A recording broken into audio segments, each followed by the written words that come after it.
Mr. Secretary, it's very good to have you with us. China is going to announce a major commitment on greenhouse gas emission reductions. What is your comment on that? Well, first of all, I think the visit of President Xi, I think, is one that is reinforcing what is, I think, a common vision between the United States and China in terms of addressing climate change. Obviously, it started with their joint announcement, President Obama and President Xi, last November in Beijing. And I might say that that announcement itself was very, very important. It really changed the nature, I think, of the global dialogue in terms of how we will address climate. But now, with this visit, we are going to the next step. We're talking about implementation. I think in both countries, the basis really of our approach is to show through domestic actions that we are addressing climate change in a serious way. So I think President Xi's announcements are very exciting. I think again, our visions and our implementation are in many ways in parallel.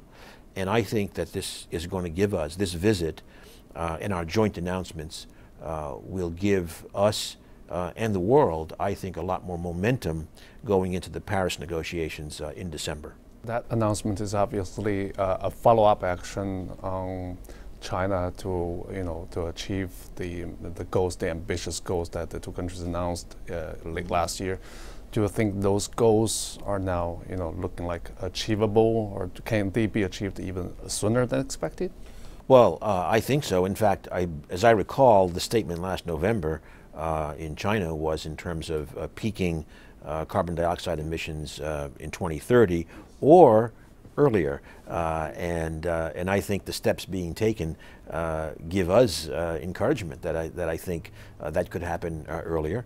In addition, we have a very important collaboration, which I think gets less attention, is the one between subnational governments, states or cities, and there we see also Chinese cities and American cities often partnering, and we are seeing their commitments about, in fact, peaking the urban emissions much earlier than 2030.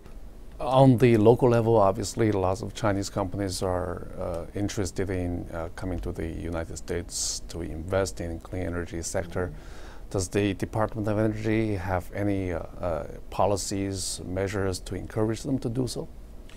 Well, we are certainly very open and welcoming in that.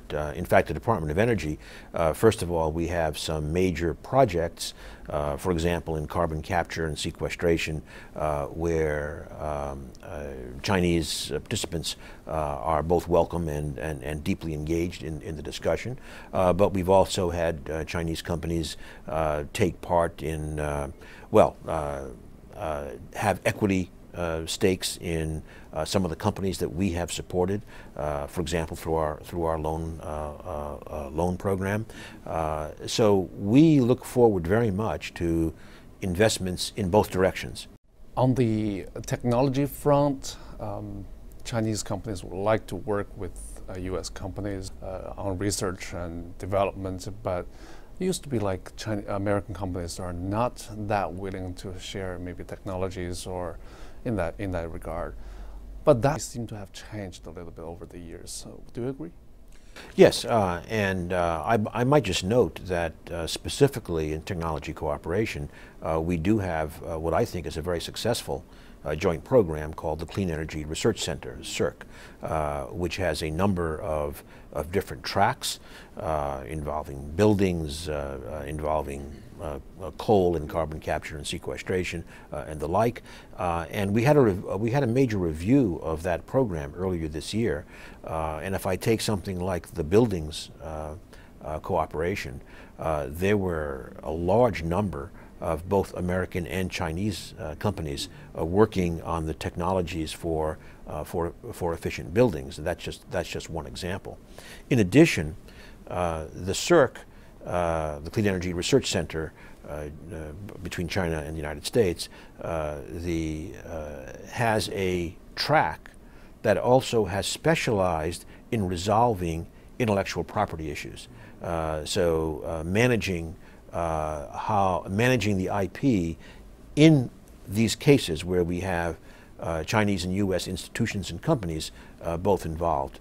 And I think that's been very successful and frankly could provide a template for a bilateral collaboration that we have not only with China but with other countries as well.